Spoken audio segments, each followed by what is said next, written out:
We're here today because we have filed charges against the state of New York. We have filed charges against Kathy Hochul.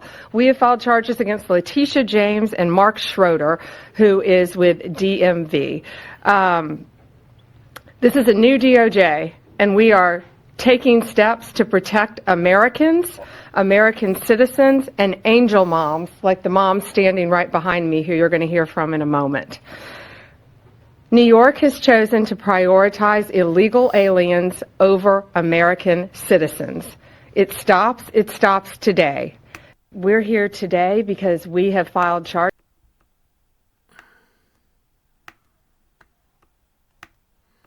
All right, everybody. Today is February 12th, and it's about 8:15 Eastern Standard Time here in East Tennessee. So, opening up, that was our new Attorney General, Pam Bondi, announcing that they're filing lawsuits against the state of New York.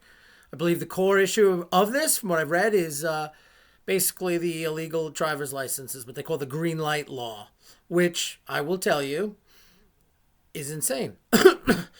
Excuse me, I remember in my county, I was in the DMV. It was just right when they passed that law, New York, that the actual county clerk, right, was actually running that as people were coming in for their new driver's licenses, okay, to be registered. So the actual county clerk, the one that was elected to run the office, was running that spot because there's a section in there where a question popped up that says, would you like to register to vote? Going back to the motor voter bill back in the early 90s. Okay. So she made sure that no employee let them hit yes. Because if they hit yes, who knows what happens? Right? They get on the voter rolls. You have this New York City case with up to 800,000 illegals possibly voting in local elections. How would that work? In combined, you separate them even though they vote the same day as federal. It's a disaster. And they're not entitled to vote. Well, people say, well, they pay local taxes for local elections. Okay, one, they're legally here. Okay, they're foreign nationals. Okay, two, even if they do pay sales tax and live in that area when they buy something at the grocery store, at the local Walmart, okay, federal and state dollars flow into that locality. So no, they shouldn't have a say in that. It's absurd. It'd be like us voting in local French elections. You know, I want to go in there, hang out, live 6 months in there, and I'll just go vote in, in the Parisian elections. You know, the whole idea is insane, but that's good. But the key thing is that she's wasting no time, just like other elements of the Trump administration, to really just go in. Okay, and I hope this is the beginning. And these lawsuits are not like going after illegal entries on a legal expense 37 times against an individual. This is because of specific illegal and unconstitutional actions. It was the Democrats who opposed Arizona in the big Arizona case going back, 10, 15 years it was, where the U.S. Supreme Court ruled that Arizona cannot do that. Immigration was a federal issue. Well, here we go. Here's a state doing it. Now, Democrats are saying, no, this is, you can give illegal immigrants to that. We can protect them. No, not true at all. Okay. And we know there are leaks going out before these raids and these offices in these blue cities. So I hope this crackdown continues. And I hope this sends a message that they're serious about this. We're going to go after your illegal laws. We're going to go after any action or leak that puts federal law enforcers at risk who are enforcing the law, particularly ICE agents. Okay, and not to mention, we're protecting the United States citizenry. That is the first and most primary job of the commander-in-chief, the head of the executive branch. So I wanted to start off with that little clip today. That was later this afternoon. So with that being said, let's jump into... Okay. This was Lisa Murkowski. I intend to support Robert Kennedy Jr.'s confirmation as Secretary of Health and Human Services. Okay, I'm not going to read her whole thing, but there you go. You have the vote. Well, as of this video, the Senate voted for cloture on it 53-47. That means it's going to go to the final vote. I don't see it. Like last time with Pete, only one Republican, I believe it was Mitch McConnell, voted yes on cloture, but voted no in the final. Okay. And then In this case, I believe that there won't be maybe one vote. So at best, it'll be 52-48. I'm sorry, at worst for RFK, it'll be 52-48 pass. So he's getting through. And the other great news is Tulsi Gabbard got through 52-48 today. And that's on the, she's been sworn in. How awesome is that? I think she is absolutely key to have, and just in time for these Ukraine war negotiations, which we'll get to in a bit. But I'm very happy that it got through. So the only one left is Kash Patel, and we'll see how that goes. But out of the 5 that were the ones that were going to be the hardest to get through were Russ Vought, got through, Pete Hegseth, got through, Tulsi Gabbard got through, RFK's got the votes, he's going to get through, and then Kash. And I still believe he'll get through. Because there's really nothing tying, and like you could say, oh, because of Big Pharma at RFK, because of the Ukraine war and the military-industrial complex, Tulsi Gabbard. There's really nothing that links. Republicans don't get any money from some sort of FBI PAC or something like that. So, you know, unless there's something real shady behind the scenes involving a couple of these senators, which I doubt, because we would have known about it, I think that he's going to get through. So it'll be 5-for-5 sweep. That means all of his nominations for cabinet would have gotten through, and only one withdrawal was Gates. Which makes you wonder if Gates was an initial patsy. Like, do this for me, we'll find something else for you, and then when they're Gates scared the crap out of lots of people, and you pull them back or something. So maybe that was the initial fall guy to get through these other ones. Who knows? If that was the case, that seemed like a good plan to me. So that was good. So we got the nominations right on track. Happy about that. So let's move on to... here we go. Just in, Trump administration wins in court. Judge issues ruling clearing the way for Musk and Trump's federal resignation program to continue tonight, lifting a prior ruling that blocked it. Of course, I don't understand what's so hard about this, okay? The U.S. House of Representatives has the power of the purse. They allocate funds to departments and agencies for programs, okay? The programs that administer those fundings and put them through. The executive also is in charge of hiring people and filling those positions, okay, within those departments, respectively, and they are in charge of administering all the agents on there, okay, underneath them, whether it's EPA, HHS, doesn't matter, all under the purview of the executive branch. The president of the United States is the chief executive in charge of everybody below him in the executive branch. He's the CEO, El Presidente, period. Okay? If he offers funds allocated to that department to do a buyout, especially that will cover there, because there's still, that money's already going to be allocated for that 8 months of buyout, not a full fiscal year, 8 months. So you're paying them for 8 months to leave, and then you have 4 months of savings for each individual. Absolutely, the executive can do this. He's not moving funds allocated by Congress from the Department of Defense to the Department of Health and Human Services. Okay? He's not eliminating a congressional statutory program that would require legislation to get rid of. He is simply administering that branch. The people don't understand. The Democrats, the left, particularly the globalists, they believe these institutions are just, their own entity that just survive outside of the rule of law, outside of elections, outside of the consequences of elections. And they just continue to do their own thing, regardless of who controls the House and Senate, who controls the presidency. That is not how it works. Now, if there's a question of constitutionality, real constitutionality, it goes to the courts. And eventually up to the U.S. Supreme Court and their emergency measures around that. That is how it goes. They interpret the law of the statutory law. Here the court is stepping in to Article 2 power to run the administration the way the president sees fit. He didn't eliminate programs, like I said, he didn't do that. He's making personnel decisions. Absolutely is under his Article 2 power. Okay? He's going through programs and waste and identifying this. Congress, where's that money going to? Every right to go that money is going to. If I'm the CEO, my board says, yeah, we have $50 million. We're going to build this new factory. It costs us $60 million. Because I want to know what happened. Oh, well, you overpaid employees for this. Why is there like all these hotel rooms rented out? Maybe there was a reason for those hotel rooms to rent it out. There was a bad snowstorm coming in. They didn't want their employees to have to go to work and come back or whatever. But my point is that's what you do. You audit and justify those funds to make sure they went properly to what Congress allocated with their power of the purse powers.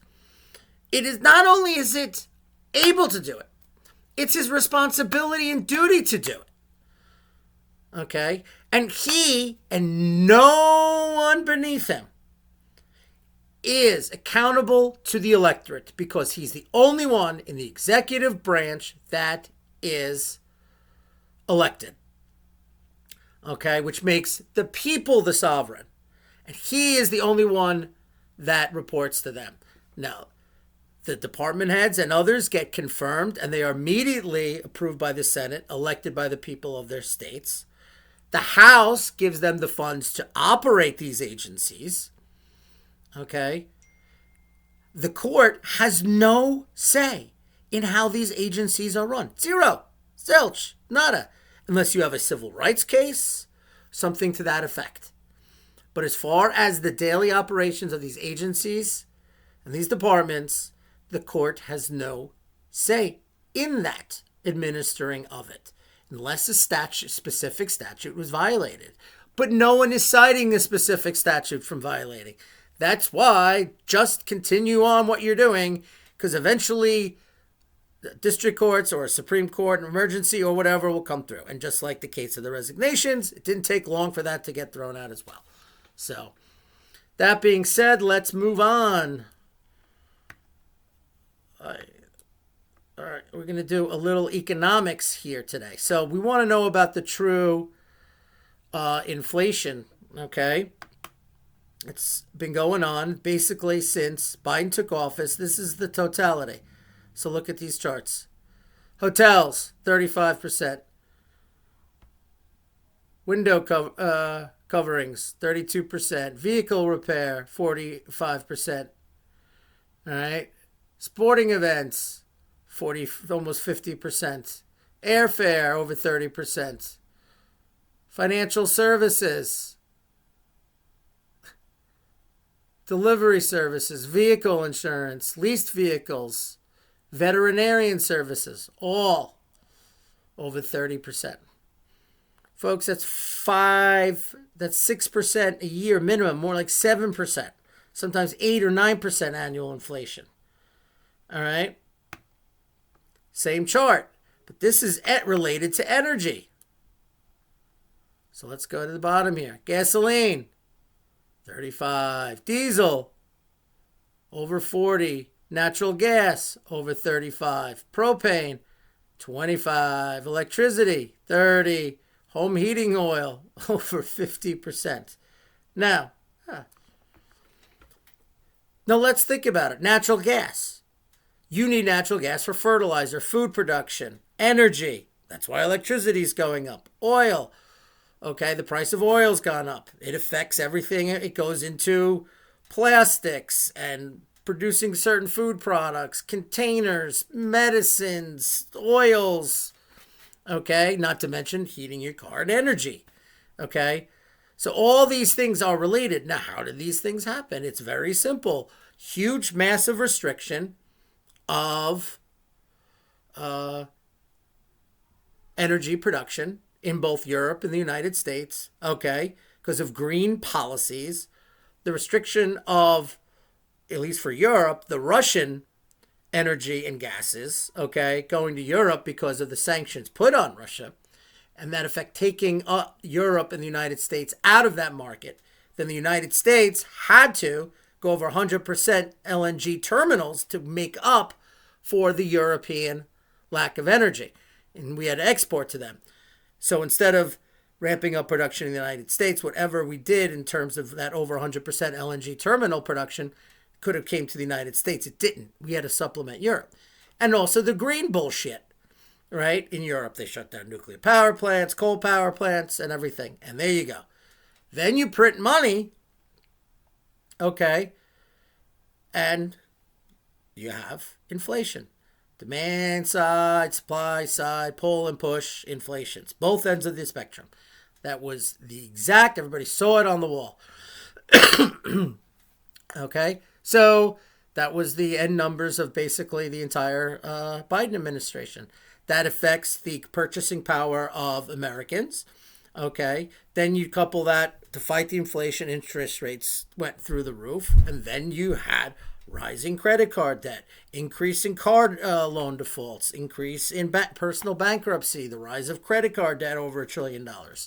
Okay, you saw people not be able to buy other certain products. And I argue one of the main reasons why the stock market still did well is because of inflation and the decline of the purchasing power of the dollar to buy those things inflated the stocks. And it's like the profit margins just skyrocketed for these corporations. They didn't.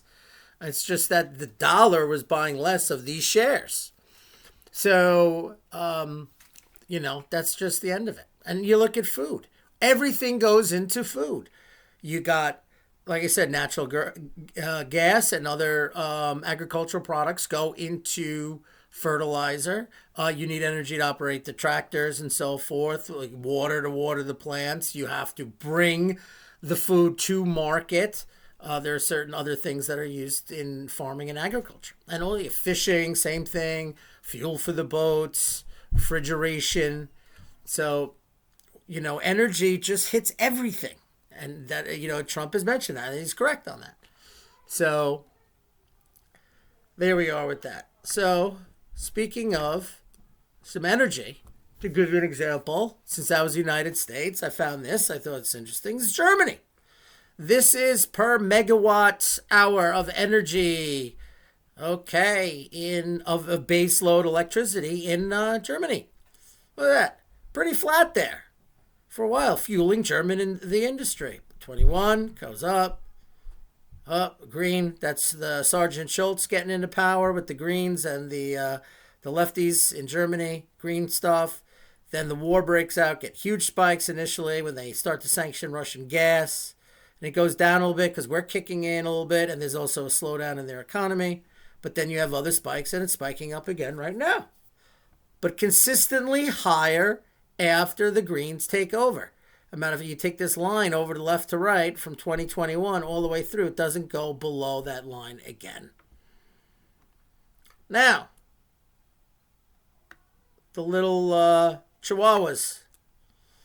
Okay, if you are not aware that the Baltic states, Estonia, Latvia, Lithuania, the little chihuahuas, because all they're barking about the Russian war, they're known as, they had removed themselves permanently from the Russian grid. Now, to let you understand that, while Germany got all these Eastern European nations, and Germany never received Russian oil and gas, mostly via pipeline, these three nations, the Baltic states, were actually on the Russian grid. They have cut themselves off. They had like a 24 to 72 hour window of transition, which everybody knew that would be a little crazy. But this happened on February 8th, folks. It is the 12th. This is the price of megawatt per hour baseload electricity in the Baltic states in just those 3 days since they removed themselves from the Russian grid. 62, 74 euros, 128.55 euros, 146.83 euros. And you can see the trend line is going up too on this. So, I don't know what you got there. It doesn't look like Europe's doing pretty good. Now, if you all don't know, Trump had an hour and a half phone call with Putin today, and I'm ecstatic about that. I think that is a great thing. They talked about multiple things, from what I understand. The some of the bilateral treaties on arms control coming up. Obviously, the Ukraine war. They're going. Putin invited him to Moscow. I heard possibly even for May Day, celebrating the end of the Great Patriotic War, and and he spoke to Zelensky for much shorter, from what I understand, about a half hour. So yeah, so that's a good thing. They finally got going. There was rumors that they talked before. I don't really know. Trump said that.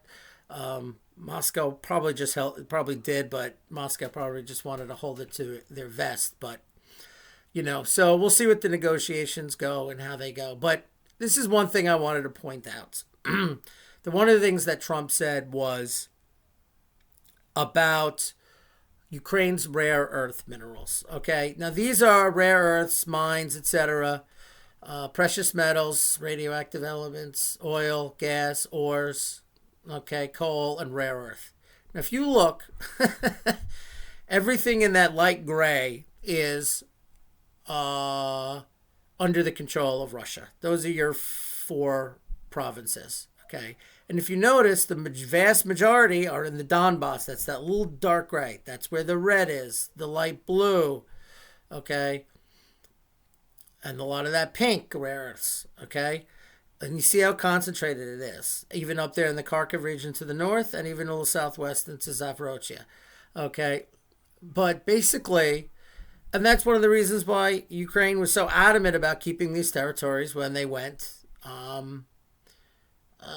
When Lugansk and Donetsk declared independence. Okay, so 70% of the minerals and rare earths are in the Donbass, or these 4 oblasts that are now controlled by Russia, and Russia controls about 70% of that total territory now.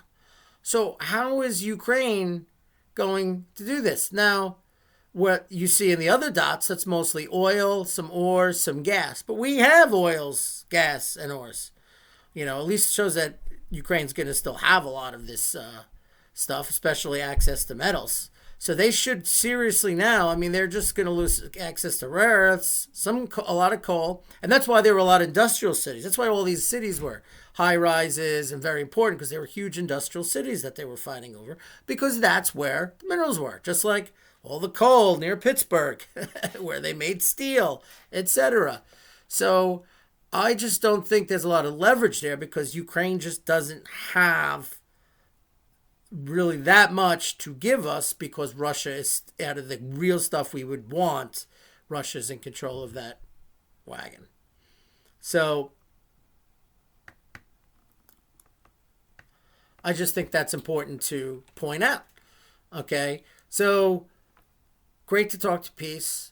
I like the peace plan going forward. I did that in a video the end of last week explaining and what I didn't think would work. But let me tell you, from what I've seen, whatever, Russians would love to get this over, but they just have red lines. They're not giving back any territory, period. And they are not going to allow Ukraine to join NATO. And they are in the driver's seat. I don't understand why people don't understand that. Okay, they have all the leverage. They have the industrial capacity, the manpower, the military size. They have Ukraine is on the run. Okay, all over the Donbass. Okay, we know Toretsk just fell. They're closing in on Pokrovsk. They're approaching Dnipro, Petrovsk, the other oblast to the northwest of Donetsk and Zaporozhye. So they're pushing towards Kupiansk. They almost got Chasiv under fully control, and they're taking Kursk back. 65 to 70% of Kursk is back, and Russia's launched a decent-sized new little mini offensive against the northwest portion of Kursk, of the remaining Ukrainian-controlled area of Kursk. So, if you remember Milley, like after the Russians, he's like, this is the time, while Ukraine held a lot of this territory, this is the time to negotiate. And it just didn't happen. And that's because the neocons have an alternative agenda. So here's a chance to do this, okay? And what the Russians would really like is a whole brand new security structure, so they don't constantly have NATO with God knows what Aegis missile silos in Romania. Okay. Again, one of the reasons why probably the United States pressured the Romanian government to make sure Georgescu didn't become prime minister, because not only is it a NATO country, it's, we control missiles right there. So I'm just happy about that. So I'm going to put out a quick little video, but I'll show it to you on an article I read in Der Spiegel. But I'm going to put that in a separate video, a quick short one. But let me show you. So this is that offensive. So this area here is all in Kursk. Russia has been pushing now and making bulges in the northwest area of Kursk, remaining areas of it. Just south of here is actually back to original pre-91 Ukraine territory. This area here is still under Ukrainian control, but this is Russia proper. But you could see that mini offensive I was talking about going through. Ukraine lose the war. Liar. Liar. The war is already lost. Oh, I know. Past tense. There is no possibility to even maintain anything. For him to say that is to continue the fiction that they have, so that, and here's why I think all this is happening, so that when Trump comes in and whatever he ends up negotiating, it's Trump's fault. We had Ukraine set up. We were doing everything we could, and then Trump comes in and hands it back to Putin. That's why I think it's going to be so hard for Trump to do what makes sense and what's rational, because he's going to come under withering attack from the political left. I mean, it's just going to happen. I think, you're effective. You can exercise power to the extent that you're willing to exercise that power, and to the extent that you're willing to ignore, your faithless critics. Like, who actually cares what they say? Who cares? Do you know what I mean? And that's what I hope Trump does. I hope he says, yeah, y'all are the ones that set all the stage for this. I hope he's clarified just committed on what he genocide in Eastern Europe. Like, shut up. Yeah. Who cares? A million people. Oh, I know. We're talking World War I. We lost in World War I and World War II combined about 500,000 people. Yeah, exactly. That is 2 world wars, and they have doubled that in all probability. And now then, we're not even talking about how many have lost limbs, how many have severe PTSD that will take the rest of their lives to recover. They've lost generations of people. I think like 22 million people have fled the country. That's what we produced, Tucker. That's what we built, and that's how prideful it is for America to say what we generated. That is why condemning. I was horrible. so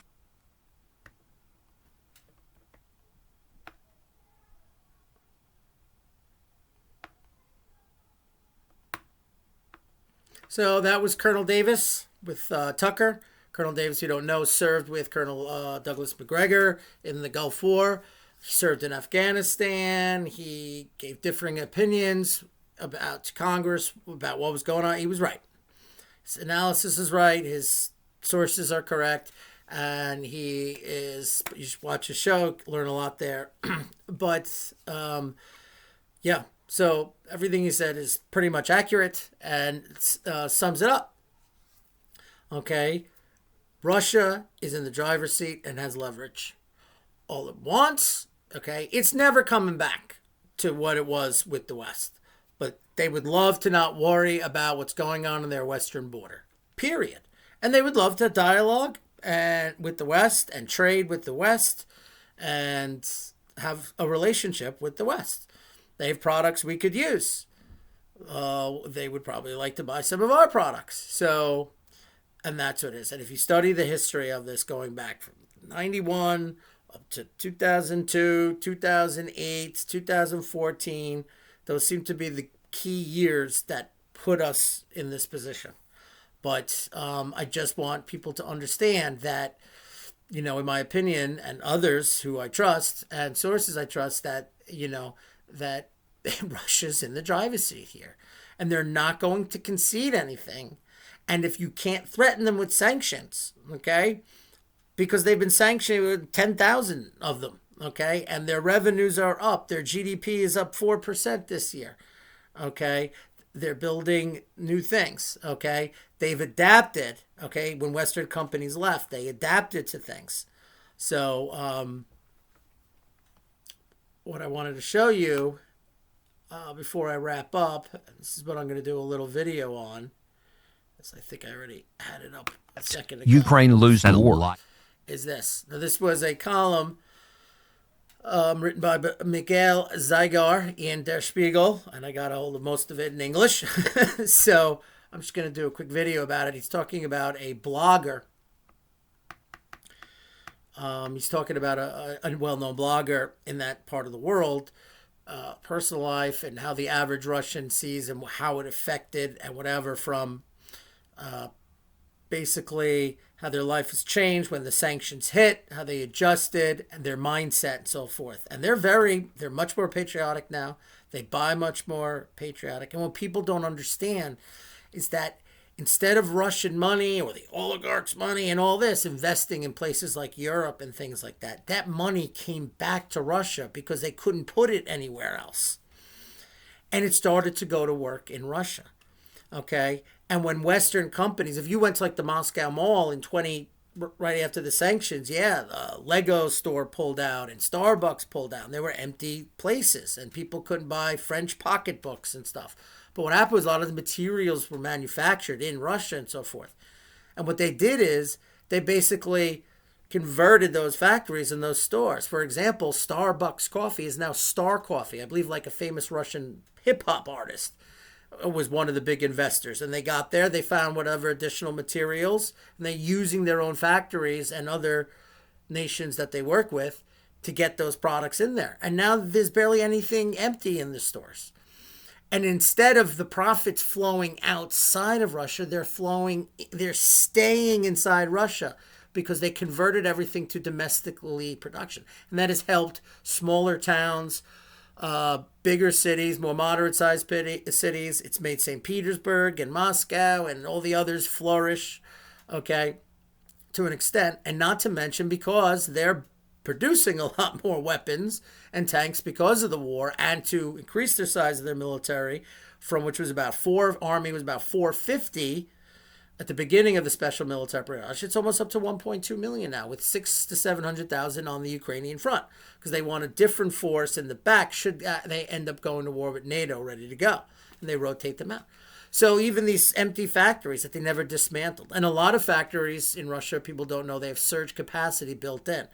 So even if they only use 10% of the factory, they have a skeleton crew keeping it up should they need a surge capacity. And then there are several other factories they keep in reserve that they didn't just abandon like you'd see all over the United States. They kept crews in there, okay, because they're very security minded because of their history. So anyway, I just wanted to share that with you. I'm going to do that video going through what this blogger says point by point, and I think it'll be a good video for you to check in. I'll post that after this one. But anyway, so we'll keep up on the RFK nomination. Let's take a peek to see if that went through at all. Show 4 posts. Maybe real quick while we're here.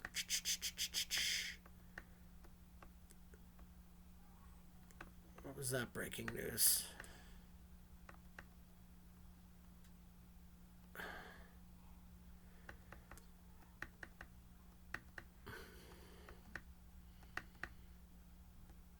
All right, so I think something would have jumped out if he got passed, but it should be happening any minute now. So we'll keep an eye on that. Kash Patel updates, any major breaks in the Ukraine war, same pretty status. Russia just going slowly over the last week.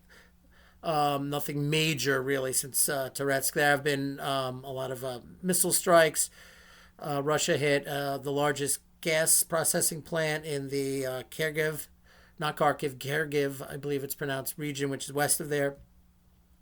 So, and there have been other strikes as well. So, I'll be keeping an eye on what goes on with this peace deal in Ukraine, any new developments there, if they agree on a meeting place, and what goes on with also following with the German elections and other European news going forward. So, see if we get some economic news worthy. Anyway, if you like this video, please follow, like, and share. You can follow me on X at PatriotPlanner1 and at Getter at PatriotPlanner. All right, everybody, have a great rest of the week. Like I said, keep an eye out for that small video I'm going to be doing, and then maybe I'll put some out by the end of the week if anything major happens. All right, have a good rest of the week, guys. Bye.